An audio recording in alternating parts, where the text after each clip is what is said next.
გამარჯობა. დღეს ვწერთ ჩემი პოდკასტის მეორე ეპიზოდს. ეპიზოდის სტუმარი ბუნებრივად შეირჩა. როცა თამოსთან პოდკასტი დავასრულე, ვიყავი ერთ-ერთი ივენთების სერიაზე, გოსიპერ ქვა მე მგონი, თუ სწორად მახსოვს, და იქ შევხვდი ანას. ანა არის ჩემი ძველი მეგობარი და გამახსენდა, რომ ანას ჰქონდა პატარა ბიზნესები. შემდეგ მითხრა, რომ დაახლოებით 20 კილო, ხო სწორად მახსოვს? 17 კილო დაიკლო წონაში. და ჩემი პოდკასტი ემსახურება იმას, რომ თქვენ მოგცეთ мотиваცია და ინსპირაცია. ანა არის სწორედ ასეთი ადამიანი, ვინც ამაში დამეხმარება და დღეს ჩვენ ვისაუბრებთ იმ ყველა თემაზე, რომელიც ზემოთ აღვნიშნე. ანა, გამარჯობა. როგორ ხარ ამ საცობებში, როგორ მოაღწიეთ მანამდე? ცოტა დავაგვიანე. ძალიან გამიხარდა, რომ მოხვედი, ძალიან დიდი მადლობა. პირიქით მადლობა, რომ მომიწვე და საინტერესო აღმოჩნდი შენთვის და შენი გადაცემისთვის. მოდი ვისაუბროთ შენ პირველ ბიზნესზე, რომელიც იყო კანის სკინი, ხო? კი. იყო, არის. არის. კი. როგორ მოვიდა ეს ინსპირაცია შენთან, რომ აი დღეს მე ვიწყებ skin care-ში მოღვაწეობას საქართველოში? პირველ რიგში არის მომენტი, რომ მეგობრები და გარემოცვა. ხო, როდესაც გაქვს იდეა და გაქვს რაღაც კარგი აზრი, შეგიძლია განახორციელოთ ძალიან მარტივად. თუნდაც მეგობრების დახმარებით. დაიბადა იდეა, ჩემმა მეგობრებმა მითხრეს, რომ შენ შეძლებ, შენ შეგიძლია და რატომაც არა. ჩემი წინასწარმოები იყო ცნობილი ქართველი ინფლუენსერი და ბიზნესმენი თამო, რომელმაც შემდეგ გააკეთა თამო კოსმეტიკსი და თამო სკინი.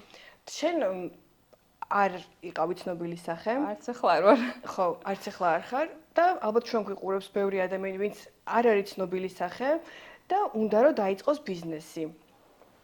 რა სირთულეებს აწყდება ადამიანი იმ დროს, როცა უნდა რომ გახადოს უფრო ფართომასშტაბიანი თავისი ბრენდი. რა ნაბიჯები გადადგი იმისთვის, რომ კანის სკინი გაეცნო ხალხს? რა თქმა უნდა, როდესაც ხარ პოპულარული ადამიანი და ცნობილი სახე, უფრო მარტივია გაზარდო გაყიდვები და გაუკეთო რეკლამა. ამ თუ იმ პროდუქტს იყოს შენი, თუ გინდა სხვის პროდუქცია. ჩემ შემთხვევაში ცოტა რთული იყო. იმიტომ რომ იმაზე მეტი შრომა გიწევს რეალურად შრომა ყველას უწევს აბსოლუტურად, მაგრამ გიწევს უფრო ბევრი ფიქრი იმაზე, რომ როგორ გააპიარო. ერთადერთი ეს განსხვავება, რომ შრომა ყველა აბსოლუტურად ერთი და იგივენაირად შრომობს კი. რაც შეეხება სირთულეს, როდესაც გაქვს იდეა და გინდა განახორციელო იდეა ბიზნესის სახით, არასოდეს არ იფიქრო ძალიან ბევრი. არ იფიქრო იმაზე, რომ გექნება წინააღმდეგობები. ეს აუცილებელია. ყველა წინააღმდეგობა აუცილებელია, ეს შენ გზრდის უბრალოდ. არ უნდა დაფიქრე, გაქვს იდეა, მოგწონს? კარგი, თუ ეჭვი გეპარება, რომ შეიძლება არ იყოს კარგი, კითხე იმ ადამიანებს, ვინც გეიმედება. ვისაც შენთვის კარგი უნდა. ვისაც უკვე გამოცდილი აქვს მსგავსი და თუნდაც სამყარო შეაწუხე, ყველა შეაწუხე. კითხე ყველას ყველაფერი აბსოლუტურად. რაღაცის გაკეთება გინდა, ადექი ყველას დაურეკე. აბსოლუტურად ყველა ადამიანის აზრი მოისმინე, გაანალიზე, ამოკრიფე ყველაფერი კარგი, რაც შენ გჭირდება, რაც შენთვის პრაქტიკული იდეაა და შემდეგ შეუდექი საქმეს. მაგრამ საბოლოოდ მაინც ჯობია რომ შენ ინტუიციას და შენ თავს დაუჯერო. რა თქმა უნდა, აუცილებლად, საბოლოო ჯამში უბრალოდ შენ თავში უნდა დაალაგდე, დააჯამო ის რა გინდა, როგორ გინდა, რატო გინდა, მიზანი დაისახო და იარო შენ მიზნისკენ. ბევრი წინააღმდეგობა შეგხვდება აუცილებლად, მაგრამ ამაზე არ იფიქრო. მე რომ მცოდნოდა თავის დროზე რამდენ წინააღმდეგობას და შრომას და წავაწყდებოდი აი ამ გზაზე სანამ მე კანის სკინს ვაყალიბებდი, ვაკეთებდი ნებისმიერი განხრით რა წინააღმდეგობაც იქნებოდა, მე რომ მცოდნოდა შეიძლება მე შემშინებოდა და არ გადამედგა ეს ნაბიჯი. მაგრამ არა უბრალოდ აბდექი გავაკეთე. ეს ნაბიჯი აუცილებელია რომ გადადგა. მე რა რო წინააღმდეგობა დაეცემი ადგები ისწავლი ადგომას. ეს აუცილებელია. ეს გზრდის. მოდი ვუთხრათ სამი ის თვისება, რომელიც ჭირდება გოგოს, ვინც იწყებს საქართველოში ბიზნესს, რა თვისებები უნდა გქონდეს, რომ არ დაანებდეს და ბოლომდე შეასრულოს თავის თავთან დაპირებული პირობა, რომ აი დღეს მე ამ ბრენდს გავაკეთებ და ეს ბრენდი სანამ არ მიაღწევს ამას კონკრეტულად, იქამდე მე არ გავჩერდები. პირველი იდეის დამუშავება. მიიყვანო სრულყოფილებამდე თუ არა, ახლოს შემდეგ არის აუცილებელია სწრაფად განავითარო ეს შენი იდეა და მესამე არის არასოდეს იზარმაცო. ხო, არის ზარმაცო ყოველთვის არის მთავარი ამომავალი წერტილი. აუცილებლად. ფსიქოლოგიაში სიზარმაცეს ეძახიან мотиваციის ნაკლებობას. мотиваცია ძალიან საჭიროა. ხო. мотиваცია შეიძლება ნებისმიერმა ადამიანმა მოგცეს. შეიძლება შენ თვითონ ნახო შენ თავში. შეიძლება ელემენტარულმა რაიმე მოქმედებამ გამოიწვიოს შენში, რომ ეს мотиваცია განვითარდეს. ფიქრობ, რომ ყველაზე მაგარი мотиваცია არის შედეგი, რომელსაც დებ? ალბათ კი. კმაყოფილი მომხმარებელი. რა თქმა უნდა, კმაყოფილი მომხმარებელი, რაც ძალიან ბევრი იყო, უამრავი იყო. რამდენი ხანი გასტანა შენმა ბიზნესმა და რა იყო ისეთი თავარი ნებისმიერ რატომაც არ გაყევი? ბიზნესს როდესაც აკეთებ, ყველაფერს აქვს თავისი დრო და დროთა განმავლობაში საფეხურებზე უნდა გადახვიდე. ხო. მე მქონდა პაუზა. ანუ რაღაც მომენტში, რაღაც ეტაპზე ვეღარ განვითარდი და განვითარება აუცილებელია ყოველთვის. ნუ ამას ჰქონდა თავისი მიზეზები, ასე ვთქვათ, პირადი ცხოვრებიდან გამომდინარე, შეიძლება ესეც ითქვას. რაც აისახა ბიზნესზე. ანუ როცა ბიზნესის მფლობელი ვერ ვითარდება, ან რაღაც პრობლემები ექნება პირად ურთიერთობებში, ეს ავტომატურად აისახება ბიზნესზე. კი. ანუ თუ გაქვს ბიზნესში პრობლემები, შეიძლება ეს პრობლემები არ იყოს პირდაპირ ბიზნესის პრობლემა და შეიძლება იყოს შენი პრობლემა, იმ რომელიც შემთხვევაში, როდესაც შენ ხარ ადამიანი, რომელიც შთაგონებით მოქმედებს. ხო. მაგ შემთხვევაში. და ეს ჩემი შეცდომა იყო. მე ეს გავანალიზე, რომ ეს იყო ჩემი შეცდომა, ჩემი ბრალია. აქ არ არის ბრალი, არაფერი არ არის, ეს მადლობა, რომ მაგას აღიარებთ ჩემი და ბრალი, გვეუბნებით. აუცილებლად. პირველ რიგში ჩვენ თავში უნდა ვეძებოთ მიზეზი, სხვა არაფერ შუაში არ არის. ჩვენ, მხოლოდ ჩვენ თავთან უნდა ვიმუშაოთ. ან მოდი ახლა გადავიდეთ შენ სხვა ბიზნესებს, რომელსაც ავითარებდი კანისქინის პარალელურად. ეს იყო შენი ჰოთ-დოგების პატარა ობიექტი და ასევე გამხმარი მცენარეები. ძალიან აღმოფრთოვანა მაგ ბიზნესმა და მოდი გამხმარი მცენარეებით დავიწყოთ. გამხმარი მცენარეები. ანუ როგორ არის, იცი?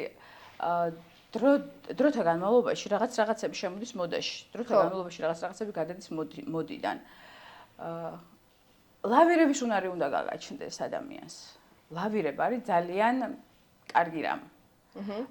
როდესაც ხედავ რა უნდა მომხმარებელს, რაზეა მოთხოვნა და ძირითადად ნებისმიერ ბიზნესში, რასაც ვაკეთებ, რასაც ვიწყებ და ვარ იმ ბიზნესში, ყოველთვის მოქმედებ ისე, თითქოს მე ვიყო მომხმარებელი. თითქოს მე ვარ კლიენტი. და რა მენდომებოდა? რა მომსახურება მენდომებოდა? რა პროდუქცია მენდომებოდა? როგორი მომსახურება მენდომებოდა? როგორი დამოკიდებულება მენდომებოდა? აი ამის მიხედვით მივდივარ ყოველთვის და ამართლებს. 100%-ით ამართლებს. და შენ გინდოდა ეს გამხმარი მცენარეები დეკორაციისთვის სახლში?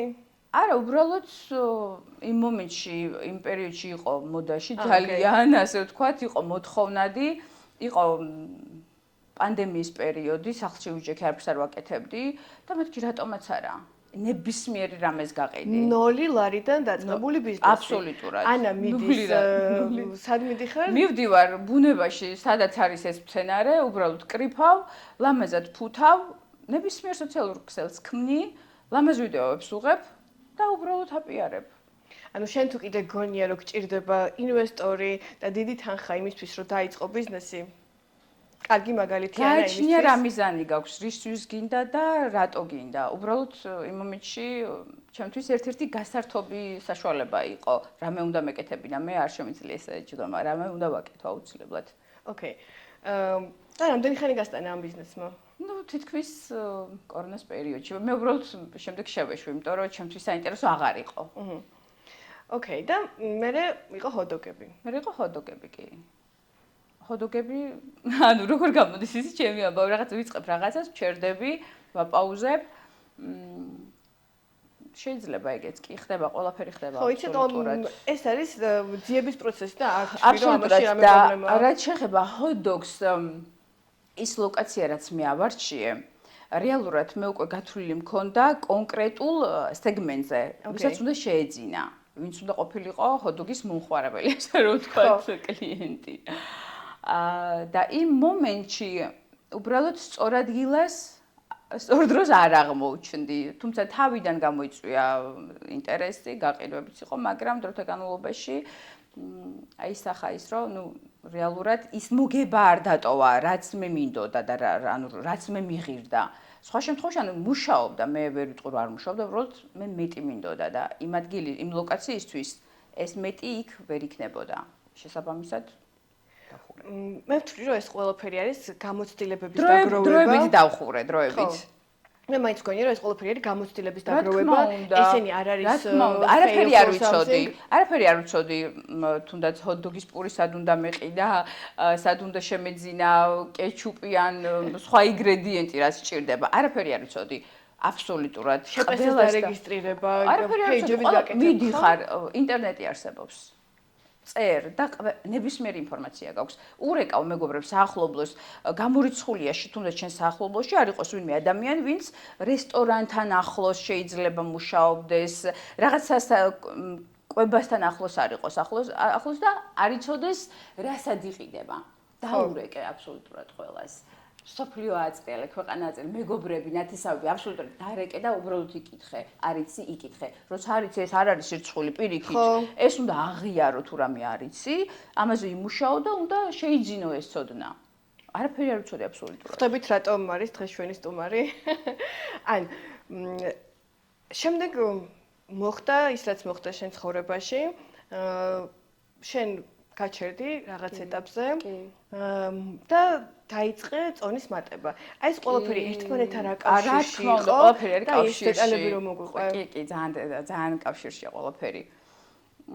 ძალიან ღრმად არ ჩავალ და არც არის საჭირო, ვთვლი რომ არ არის საჭირო, უბრალოდ რაღაც მომენტში გავჩერდი. უბრალოდ გავჩერდი.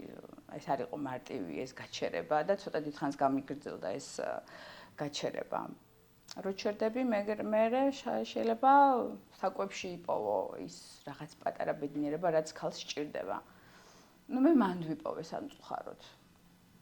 აქ რაც მუსიკა უნდა ედოს ისეთი. მაგრამ უკვე რო ისეთ წონაზე მივედი, რომ უკვე წელის ტკივილი, ხერხემლის ტკივილი და ეს არ იყო მარტივი და არაფერი აღარ მეტეოდა, არაფერი აღარ მიხდება. რამდენი ხანში მოხდა ეს წონის მატება, რამდენი კილო მოიმატე დაახლოებით რამდენი ხანში?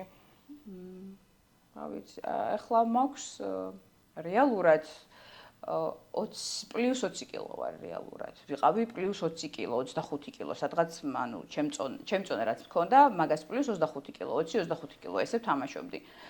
ეს იყო რა თქმა უნდა პირველში ჩემ თავთან უნდა დავლაგებულიყავი და ჩემ თავთან უნდა მოვსულიყავი ჰარმონიაში. თუ შენ თავთან ჰარმონიაში არ ხარ, ყოველ შემთხვევაში მე ესე ვარ, სხვას ვერ გეტყვი, ადამიანები ვართ ინდივიდუალურები და სხვაზე პასუხისმგებელი ვერ ვიქნები ამ შემთხვევაში, მე ჩემ თავზე ვსაუბრობ. სანამ წონის კლებაზე გადავალთ, შენ ცხოვრებაში მოხდა ეპიზოდი, რომელიც ძალიან მინდა რომ კარგად მოისმინონ იმ ახალგაზრდა გოგოებმა, რომლებიც საკუთარ სხეულზე აკეთებენ ჩარევებს, ეს იქნება კოსმეტოლოგიური თუ პლასტიკური.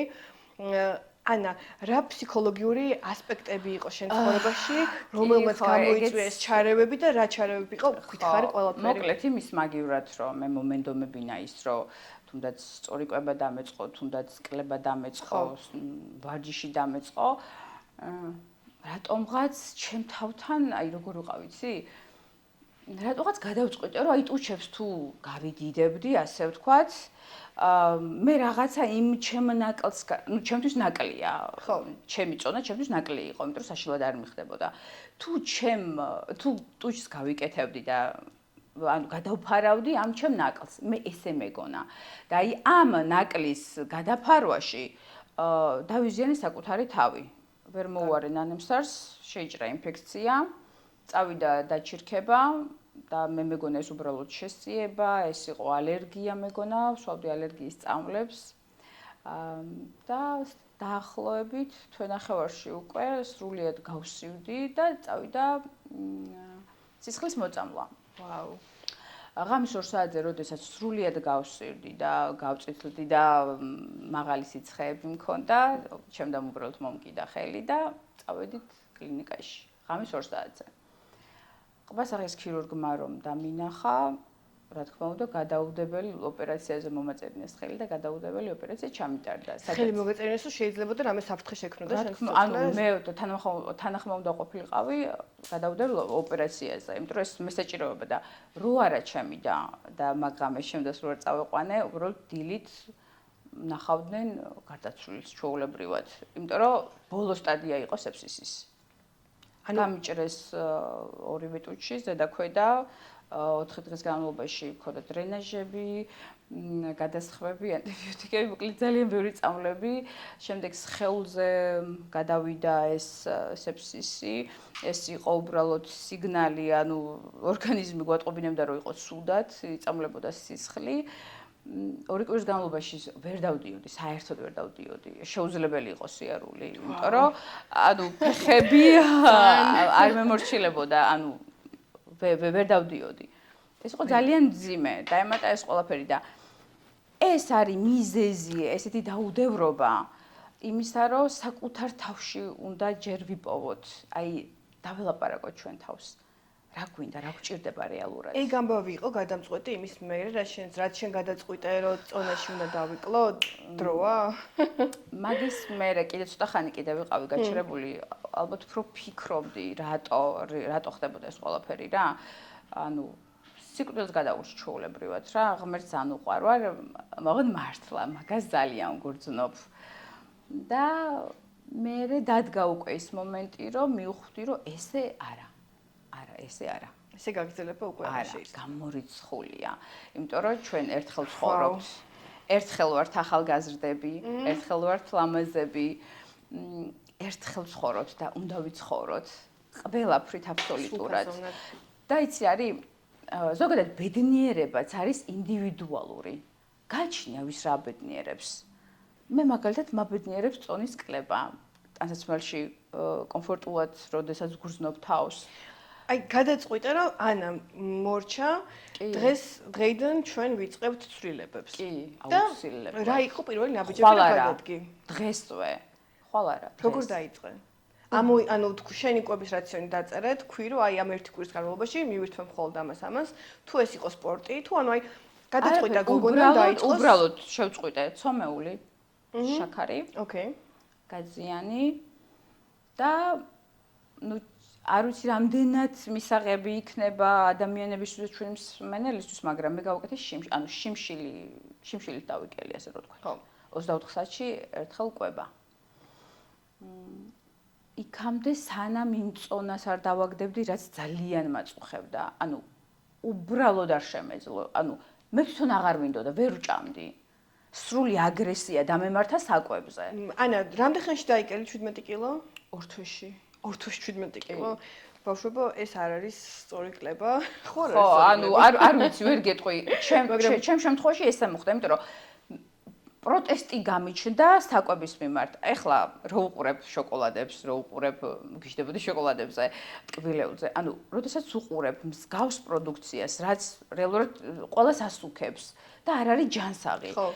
აი, გონია რომ ვუყურებ მტერს, ანუ შხამია, მტერია, ის არ შეიძლება რა, ეს ცუდია, ეს არ უნდა მივიღო. ანუ რაღაცნაირად შენი ფსიქოლოგიური მეთოდები გაქვს? კი, ჩემი ფსიქოლოგიური მეთოდები გაქვს. აი ეგ არის, შევდივარ მაღაზიაში და ვხედავ აი ამდენ შოკოლადს. ხო. მტერია, ენემი. ანუ და ვიყავი როგორ იცი, აი სულ შოკოლადები, ნამცხრები, ტორტები, ეს რაღაცა ხო იცი რა არის food noise. ანუ სულ food noise მქონდა. Food noise. აი საკვების ხმაური, ასე რომ ვთქვათ რა. აი სულ აი მესმოდა ეს ლაპარაკებოდნენ შევჭამე. ეს ხმები გააჩუმე. სასრულიად.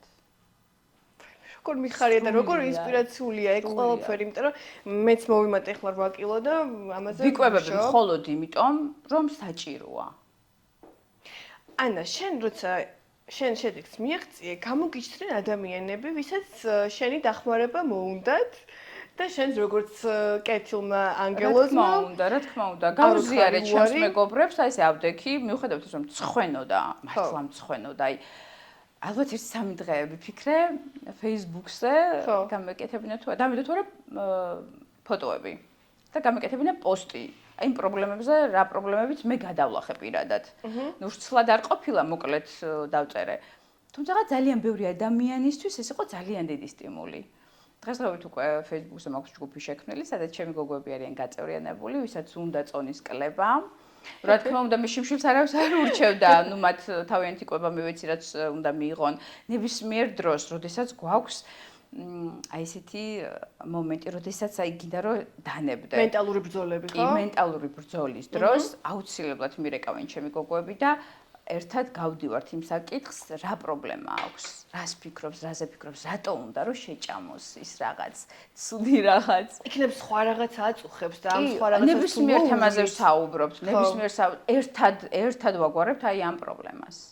ხო, იმიტომ რეალურად საკვები რა არის უცებ დოპამინის მიღება, აი ტკბილს რომ მიღებ, უცებ შენ დოპამინი წავს, უცებ ბედნიერდები, მე ეს ყველაფერი ქრება და მე უფრო მეტი გინდა რომ უფრო მეტად გაბედნიერდე. ჩემ გოგოებს რაღაცნაირად მათთვის მე დოპამინი აღმოჩნდი, ბედნიერების რაღაც აღმოჩნდი მათთვის. ძალიან დიდი მადლობა რომ ესეთი ხარ. მადლობა რომ ყველაფრის გაზიარება არ გენანება. არა, პირიქით მიხარია, ძალიან მიხარია, აი ადამიანების დახმარება ძალიან მიყვარს და აი ძალიან დიდი სიამოვნებაა, როდესაც აძლევ ადამიანს სტიმულს. კი და ჩვენი პოდკასტიც მაგას ემსახურება, რომ ადამიანებს ქონდეთ სტიმული და мотиваცია, რომელიც ხანდახან გვაკლია, ჩავრთოთ მომავლისმე, ერთმანეთის დახმარებით, კი. მომავალში მეც მინდა რომ ანას მიღწევები მქონდეს და აი რა ნაბიჯები დაგვეხმარება ამაში. ამას მე მეგშინკეტყვი. უკვე გითხარი ძალიან ბევრი დღეს. ძალიან დიდი მადლობა სტუმრობისთვის. მადლობა. და შენი შემდეგი მიღწევების შესახებ აუცილებლად ვისაუბრებთ ალბათ რამდენიმე თვეში ან წელში მოგიწევ. ამაზე არ ვჩერდები ვაგრძელებ. კი, ახლა დაიწყო. ჯერ მხოლოდ ეს დასაწყისია. ძალიან დიდი მადლობა. კარგად, მადლობა.